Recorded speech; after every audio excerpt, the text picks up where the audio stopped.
Hey, good morning, everyone. Happy Friday to you. Welcome back to Morning Musings. My name is Don K. Preston. I am the president of Preterist Research Institute of Ardmore, Oklahoma. We are continuing, and this is video number 8 in our review and response to Joel Richardson's book, Mystery Babylon, Unlocking the Bible's Greatest Prophetic Mystery. And I have to tell you, I've been sitting here for a good little while this morning reading Mr. Richardson's comments on page 76, classes. Page 76 and following especially, and previous pages.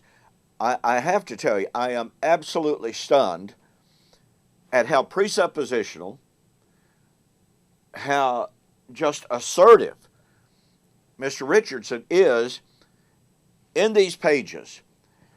He is so guilty of anachronism, so guilty of an utter failure to do proper exegetical, hermeneutical work, and to even honor history. And he makes claims about history that are just incredibly bad.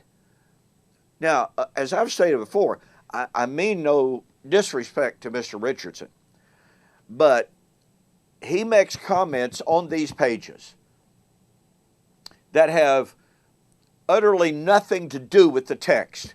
They're just simply bold assertions. Let me share with you.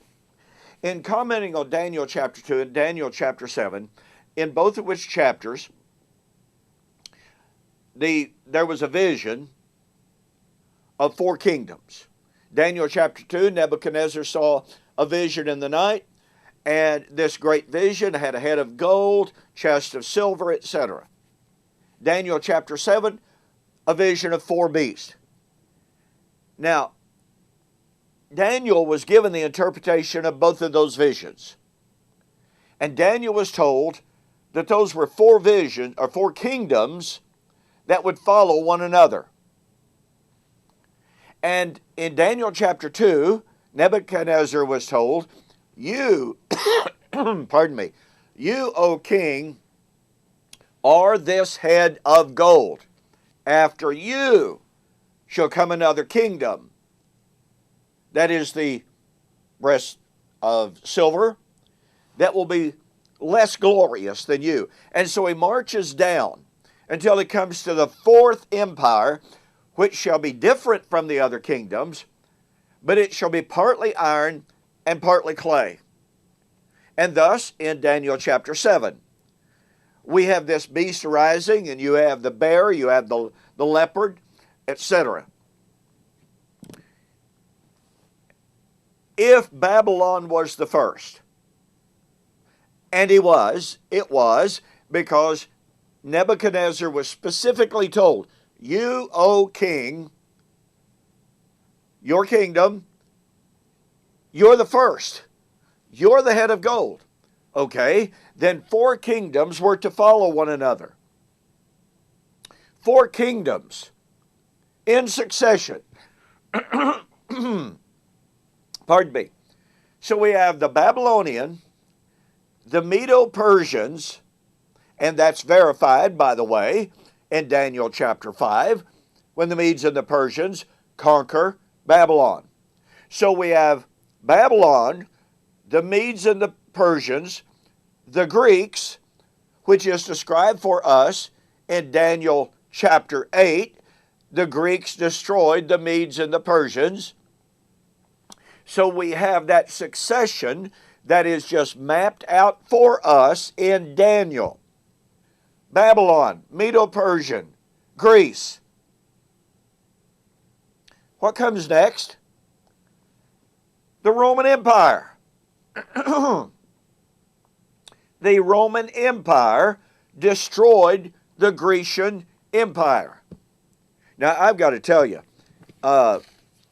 this is a point where Mr. Richardson just makes some absolutely amazing, claims. And he says, the Roman Empire, pardon me, The Roman Empire never actually destroyed and reached all of the regions that was contained in these other empires. Notice what he says. This fourth kingdom, which, by the way, he identifies with the Islamic Caliphate that didn't come for 200 years after the end of the Roman Empire. So what does he do? He has the Babylonian, Medo-Persian, the Greeks, completely and totally overlooks and excludes the Roman Empire, and then jumps to about 624, 625 AD, and the rise of the Islamic Caliphate. Here's his argument.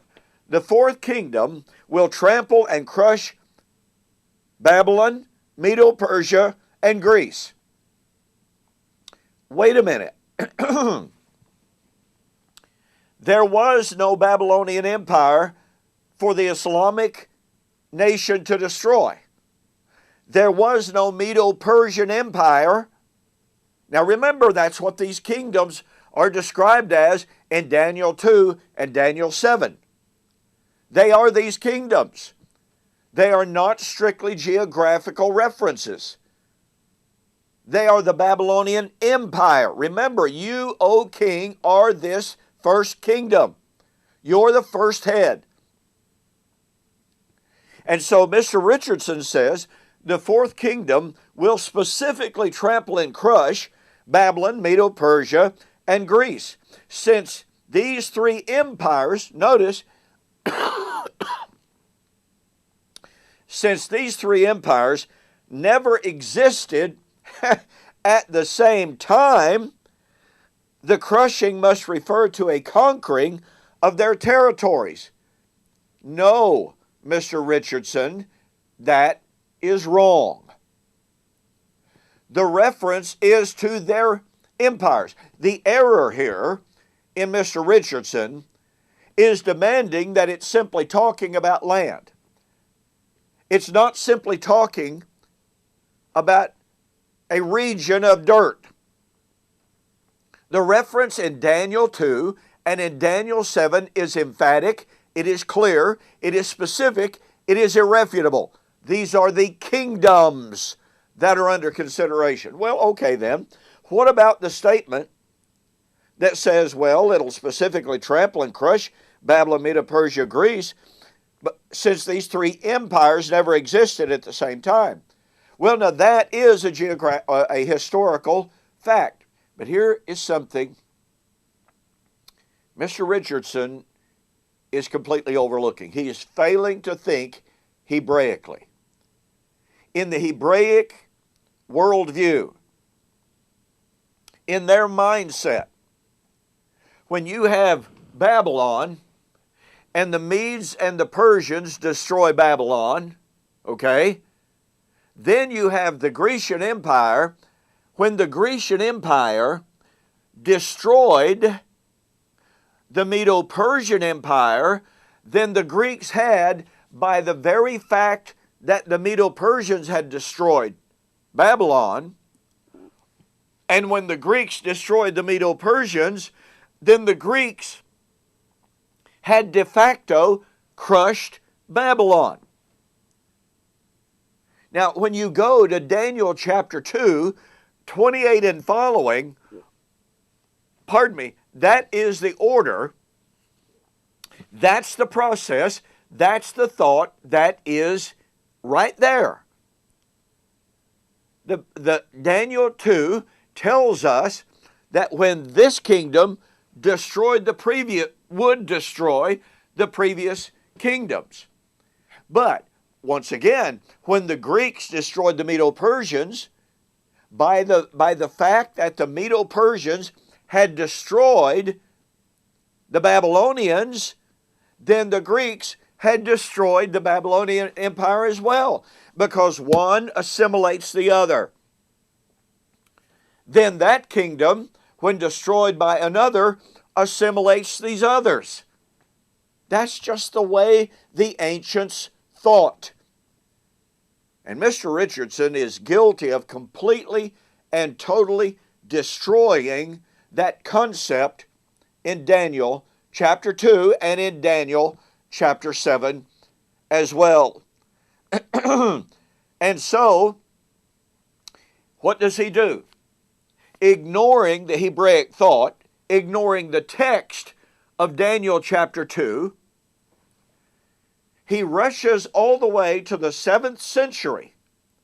And he says, well, the Islamic Caliphate conquered all of that dirt, all of that territory, so that caliphate must be the 4th kingdom. No, Mr. Richardson, that is wrong. That is, number one, absolutely a violation of the historical consecutive flow of the nations. There's not one word in Daniel 2 or Daniel chapter 7 to insert a gap between the Grecian Empire until the rise of the Islamic Caliphate. That is a theological invention that has no merit whatsoever.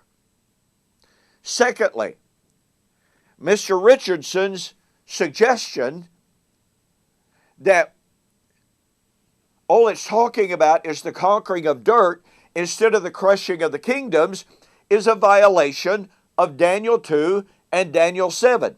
Daniel 2 and Daniel 7 never refer to dirt. They refer to the empires, the kings and the kingdoms that would be destroyed. And number three, Mr. Richardson completely overlooks, as if it didn't exist, the Hebraic way of thinking that when one kingdom destroyed another kingdom that had itself destroyed these other kingdoms, then this kingdom, by assimilating this kingdom, had in fact destroyed all of these kingdoms. Just look at the language of Daniel chapter 2, and you'll see that this is the case.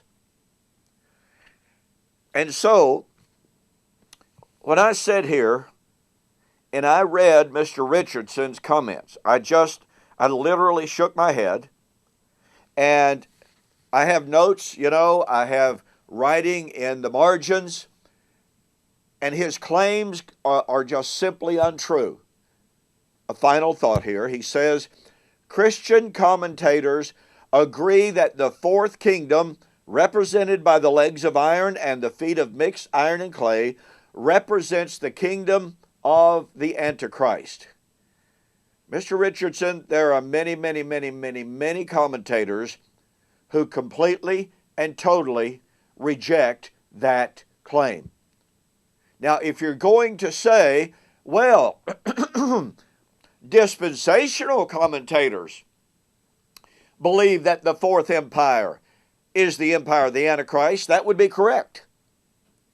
But amillennial and postmillennial commentators reject the idea that the 4th empire is the kingdom of the Antichrist. This is what I mean by merely asserting things that are not true. By making presuppositional comments that are simply untrue.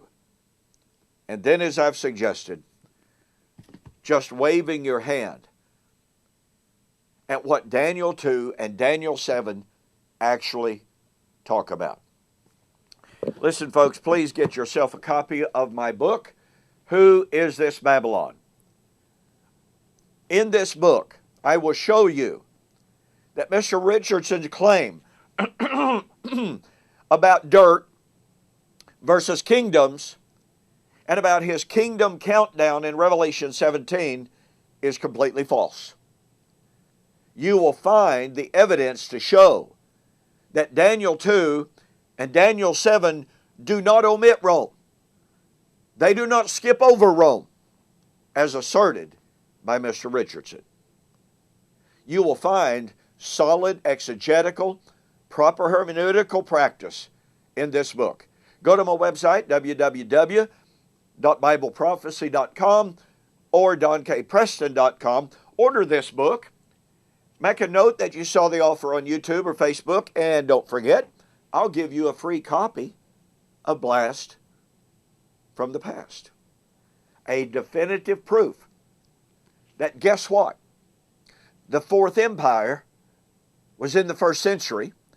It was Rome, and the Great Tribulation occurred in the first century. Absolute positive proof of that in Blast from the Past. Well, thank you so much for joining me for this morning's Morning Musings. I appreciate you being with me. You have a safe weekend. Lord willing, we'll see you on Monday.